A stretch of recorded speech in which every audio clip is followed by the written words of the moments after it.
The story I'm about to tell you, it's one of those that makes you question everything you think you know about people. It started with a whisper, a strange sense of unease that settled in my gut long before I ever saw the evidence. It's a story about a woman named Clara, a woman who, on the surface, had it all. A beautiful home in the heart of a bustling city, a thriving career as a graphic designer, and a man, Mark, who she believed was her future. Their life together was a picture-perfect postcard. They met at a charity gala, a chance encounter that felt like destiny. He was charming, a successful architect with a smile that could melt glaciers, and a kindness in his eyes that made Clara feel seen for the first time in years. Their courtship was a whirlwind of romantic dinners, weekend trips to the coast, and late-night conversations about their dreams. They were so in love, so completely intertwined, that their friends often joked they were two halves of the same soul. 6 months in, Mark proposed. He got down on one knee in their favorite park, surrounded by the autumn leaves, and presented her with a ring that had been his grandmother's. A family heirloom, a symbol of a legacy she was about to become a part of. Clara's heart soared. It was everything she had ever wanted. She said yes without a second thought. The wedding planning began immediately. It was a joyful, chaotic time filled with venue visits, cake tastings, and endless discussions about color palettes.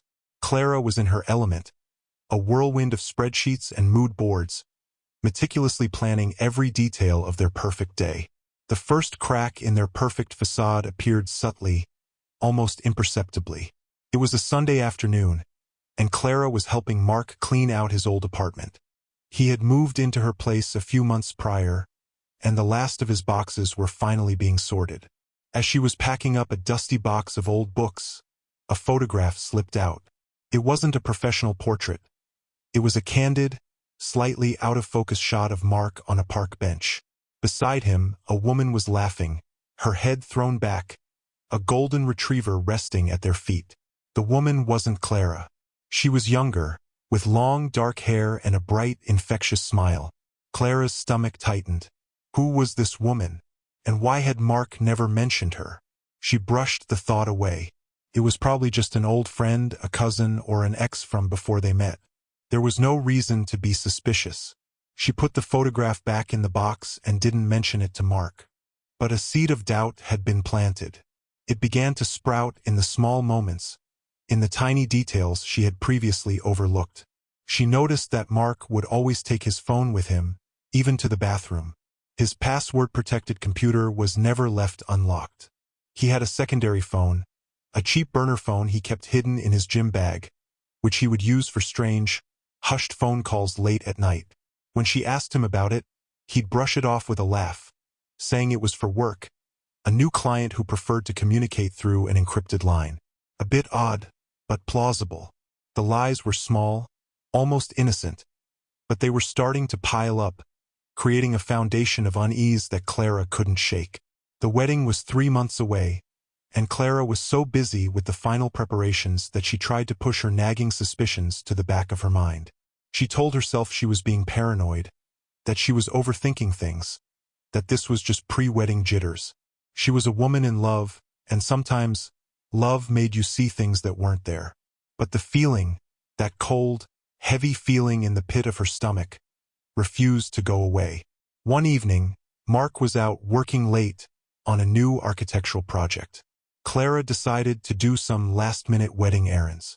As she was driving home, she got stuck in traffic. She took a detour through a residential neighborhood she didn't know well. And that's when she saw it. Mark's car. It was parked on the street in front of a small, cozy-looking house with a front porch swing and a meticulously manicured garden. It was a part of the city she didn't even know he visited. Her heart hammered against her ribs. She was just being paranoid, right? It was probably a client's house. But a strange compulsion, a deep-seated need to know the truth, made her park her car a block away and walk back. She stood across the street, hidden in the shadows of a large oak tree, and watched. The front door opened, and there was Mark, laughing and smiling, his arm around a woman. Not just any woman, the woman from the photograph. Her heart stopped. It was a scene of domestic bliss, a picture-perfect life that wasn't hers.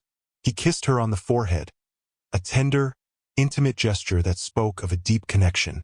He was home, just not to their home. Clara's world, her meticulously planned, picture-perfect world, shattered into a million tiny, jagged pieces. The world didn't stop. The cars still drove by, the streetlights still hummed, and the distant sound of a siren wailed through the night.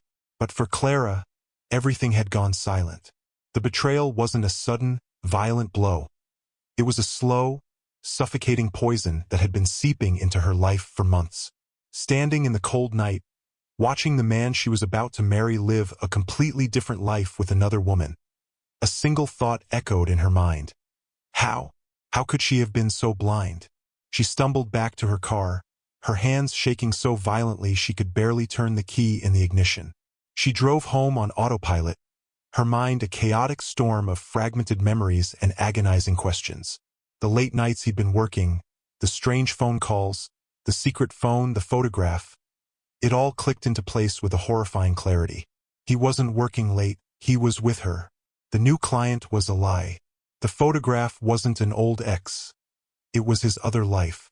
She spent the night in a daze, the wedding planning notebook on her desk a cruel mockery of her shattered dreams.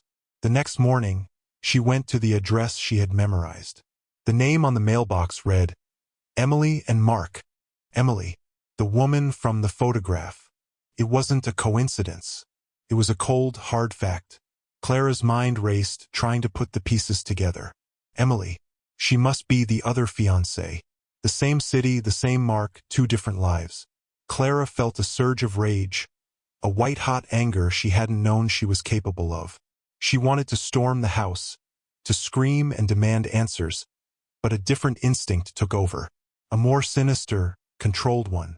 She needed to know everything.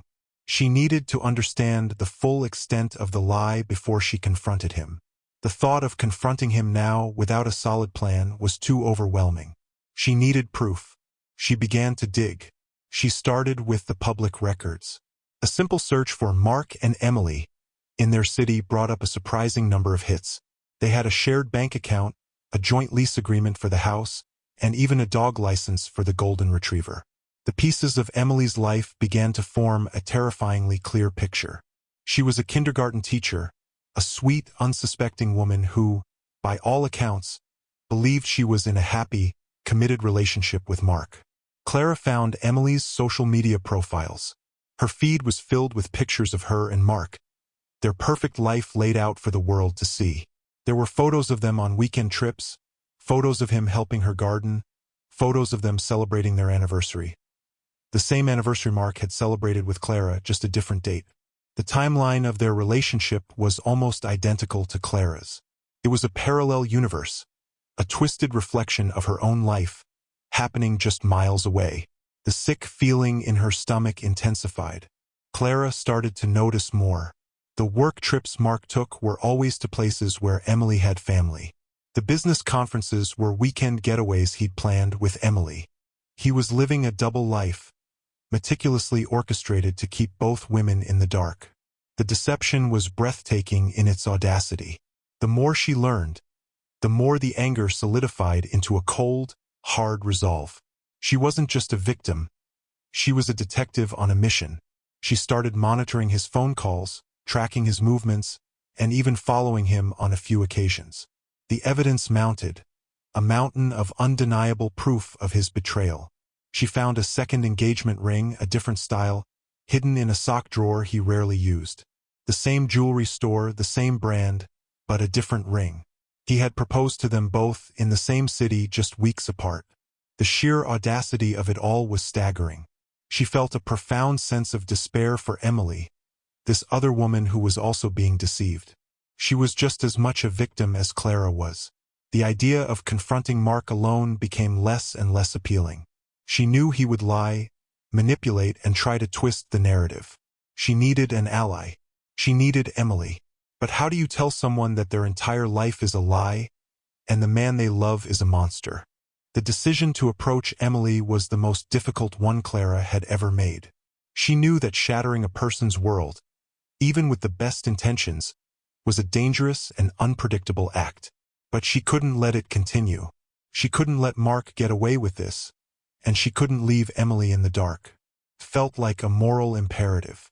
She chose a neutral location, a small coffee shop in a quiet part of town, far from their shared neighborhoods. She sent Emily a message through a burner email account, a simple, anonymous note asking to meet to discuss something urgent about Mark. The message was just vague enough to pique curiosity without causing immediate alarm. Emily surprisingly agreed. Clara arrived first, her heart pounding a frantic rhythm against her ribs. She was a bundle of nerves and righteous fury. When Emily walked in, she was exactly as Clara had seen in the photos. Warm, friendly, with a kind face that radiated genuine goodness. It was a face that made Clara's task 100 times harder.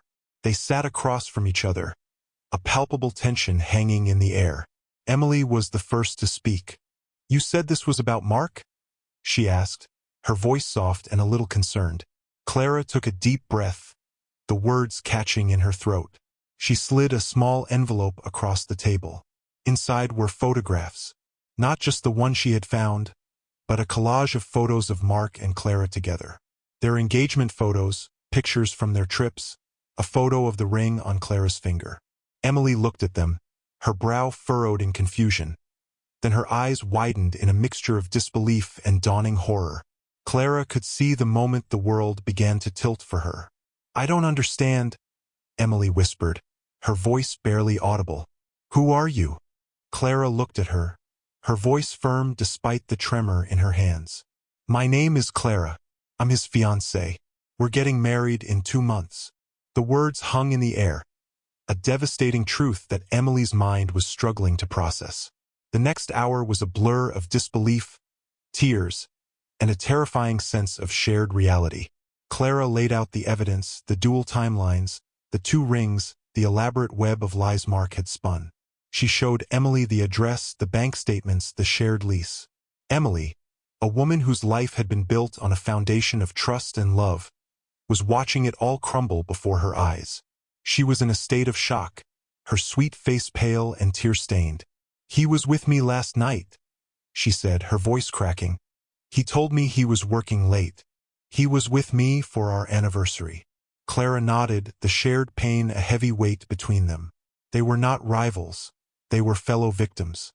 The anger they felt wasn't directed at each other, but at the man who had so cruelly deceived them both. The confrontation wasn't with Mark. Not yet. It was a confrontation with the reality of their lives, a brutal unveiling of a shared nightmare. The climax wasn't a shouting match. It was a quiet, devastating conversation between 2 strangers who suddenly knew each other better than anyone else. As the gravity of the situation sank in, a different kind of resolve began to form between them. They moved past the shock and grief and into a cold, calculated anger. They decided they wouldn't just confront Mark. They would expose him. They would take back their power, their dignity, and their lives. They planned a final, devastating confrontation. They would meet him at a public place, a restaurant where a lot of their mutual acquaintances gathered, and they would do it together. The goal wasn't just to end the relationship. It was to ensure that he couldn't do this to anyone else. They were no longer 2 separate lives. They were a united front, a force of nature ready to unleash the truth. The story of 2 fiancés in the same city was about to have its final, explosive chapter. The final act was a scene straight out of a movie, but the emotional reality was far more profound. Clara and Emily met Mark at a bustling Italian restaurant. He walked in with his usual confident swagger, a charm so potent it was almost a weapon. He saw them sitting together, and a flicker of confusion crossed his face, quickly replaced by a forced, nervous smile. "Clara, Emily, what a surprise," he said, his voice a little too loud, a little too jovial. He was trying to take control of the situation, to manipulate them into believing it was a coincidence, a misunderstanding. But they were no longer the women he thought they were. They were an unbreakable force armed with the truth. Clara was the first to speak. Her voice was calm and steady, a stark contrast to the hurricane of emotions swirling inside her. "Mark, we need to talk." Emily, her eyes filled with a quiet strength, placed a small stack of papers on the table. It was a meticulously organized folder of all the evidence they had collected. The bank statements, the lease agreements, the photographs, the 2 different wedding rings.